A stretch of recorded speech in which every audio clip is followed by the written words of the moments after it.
Norwegians gathered in front of a cathedral in the center of Oslo Tuesday to mourn the 76 victims of the killer who stunned the nation with a deadly bomb and gun attack. Thousands of flowers and candles have been laid in front of the cathedral as people pay their respects to the victims. Crown Prince Haakon Magnus was among the prominent visitors also invited to an Oslo mosque in a sign of national unity. Vi har tatt dette initiativet på grunn av hendelsen på fredag. We have taken this initiative because of the incident on Friday. The people of the nation are in mourning. It is a difficult time, and we wish to distribute a message of hope, warmth, generosity, and peace. The suspect in the Norwegian attacks, Anders Behring Breivik, allegedly set off a bomb outside government buildings in Oslo Friday and then opened fire on a Labour Party summer camp for youth activists on a nearby island. During a court hearing Monday, he accepted responsibility for the killings but denied charges of terrorism. He says he belonged to an anti-Islam network that has 2 cells in Norway and more abroad. But Norwegian police and researchers have cast doubt on whether such an organization exists. Breivik faces terror-related charges that carry a maximum 21-year sentence. His defense lawyer, Geir Lipstad, told reporters yesterday his client appears to be insane and that he would quit if Breivik did not agree to psychological tests. This whole case is indicated he's insane.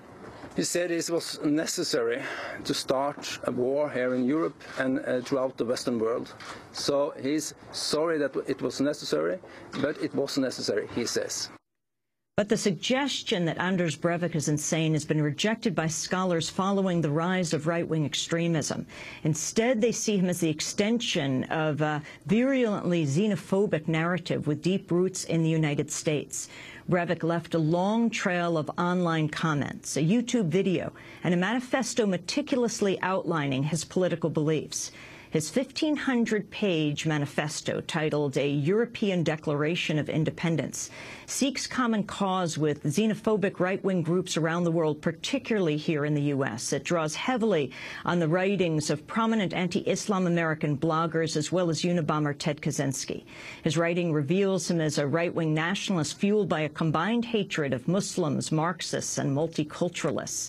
In his video and manifesto, he identifies himself with the figures of the Crusades, in particular the early figures that actually fought a Muslim invasion of Europe. Breivik calls for a conservative revolution and preemptive declaration of war. Even after the massacre in Norway, right-wing pundits in the U.S. have come out in defense of Breivik's analysis, if not actions.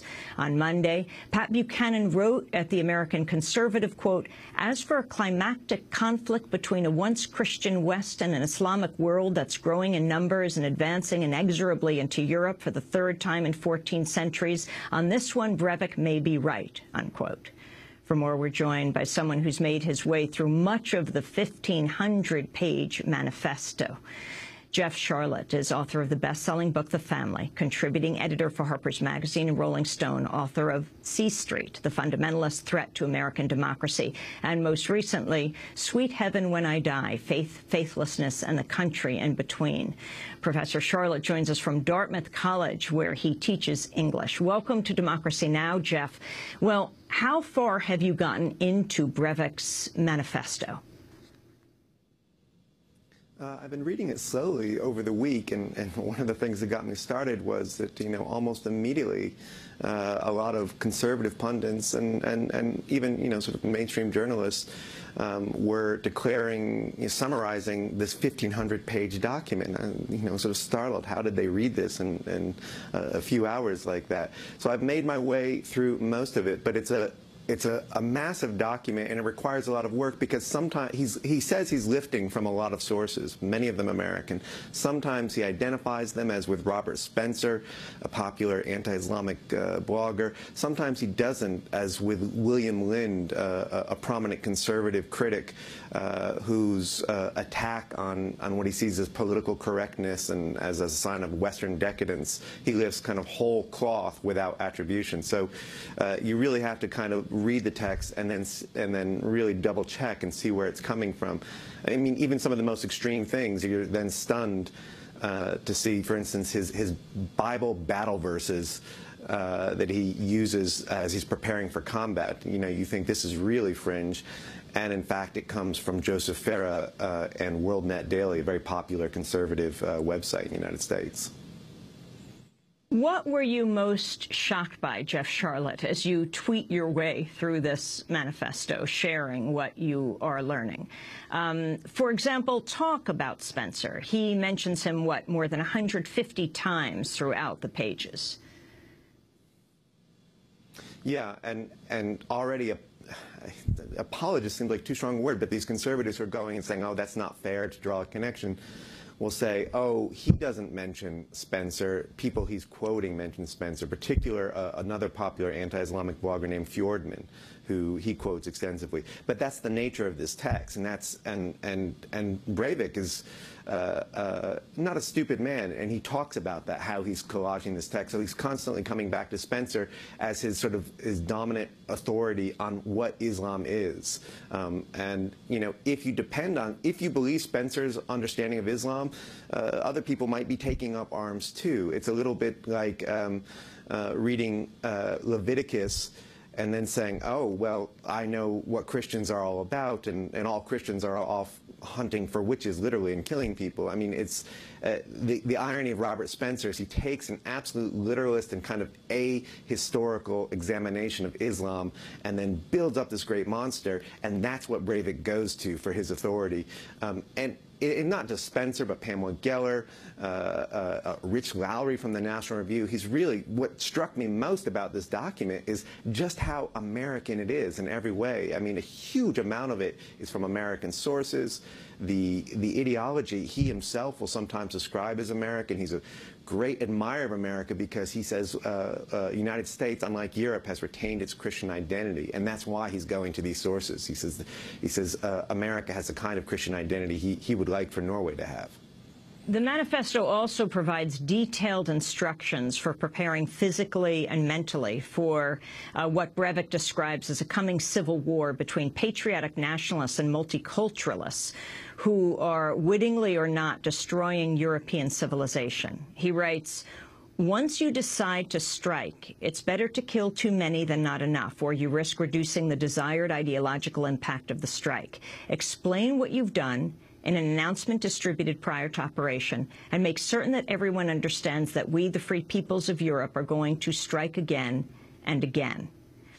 He also says, this is the big day you have been looking forward to for so long. Countless hours and perhaps years of preparation have rewarded you with this opportunity. Equip yourself and arm up, for today you will become immortal. One more quote.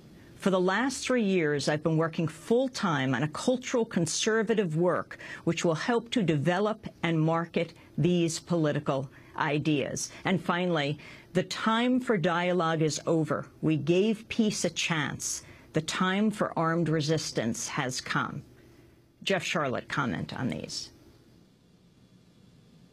You know, you mentioned that marketing line, and there's another line, and he says, I'm not only a one-man army, I'm a one-man marketing agency. That's how he describes himself. And what's interesting is he analyzes what he thinks the media reaction is going to be. And so he predicts correctly that, you know, a lot of mainstream media is just going to dismiss him as a madman, as insane. You can use that to your advantage, he says, because they're not going to take you very seriously. And he says, but the other thing is, he says, a lot of cultural conservatives, like Pat Buchanan, he said, they will be forced to condemn what I've done. They may, in fact, genuinely condemn what he's done. He says, but they're going to read my manifesto, and they're going to find in it this great document, this wake-up call, as Pat Buchanan has described it, wholly accurate as American Christian right leader Brian Fisher of the American Family Association has described it. So when you look at, you know, one of the things that comes out of that, all that sort of rhetoric about preparing for battle, it's terrifying. But even more terrifying is his really sort of correct assessment of how conservatives would use it. And so far, they've been playing pretty close to the script and condemning the violence, but saying, hey, everybody, this is, you know, we really do need to fight the Muslim menace and so on, which sort of starts to lead you in this kind of circular logic where you get back to, ultimately, atrocities like the one Breivik has committed. Throughout his manifesto, Breivik blames the feminist revolution for Europe's downfall. He says he even tried to measure the relative decadence of each European country by determining how willing women were in each country to have one-night stands. In one part of Breivik's manifesto, he writes, fact, 60 to 70% of all cultural Marxist multiculturalists are women. This partly explains why the gradual feminist revolution is directly linked to the implementation of multiculturalist doctrines. These feminist cultural Marxists do not only want more benefits and rights for themselves, they want it all and have more or less been awarded with everything they could ever dream of achieving. They now have complete matriarchal supremacy domestically and exercise substantial influence in politics. He also writes, females have a significantly higher proportion of erotic capital than males due to biological differences. Men have significantly more prevalent sexual urges than females and are thus easily manipulated. Jeff Sharlet, how does this fit into his overall ideology? It's really, I mean, this has been one of the things that hasn't been commented on enough, how central his critique of feminism is to the whole manifesto. You know, you get into long sections where he's really picking up all these sort of talking points of the American Christian right, and he goes a little further. He goes as far as sort of the far edges of the American Christian right, saying that women should not pursue advanced degrees, and he really gets into this kind of this sort of breeding frenzy described by my friend Catherine Joyce in her book Quiverful, which is a great source on this American Christian right movement that sees Christian women as somehow, and American and European women as somehow not doing their job by having enough babies to compete with the Muslims. And, you know, as crazy as that seems, as you know, I've written another book, there's plenty of U.S. congressmen who endorse this idea. He reproduces a long article by an American named Philip Longman on this idea of restoring the patriarchy, that this is what's necessary to fight Islam. And, of course, it gets into, as with so many of these kinds of texts, this constant sort of description of women's sexual morality. He says you can measure the weakness of Western countries' ability to fight Islam, as you said, by counting one-night stands, which he claims to have done with his group of buddies by traveling around Europe and seeing, you know, how many people they could sleep with.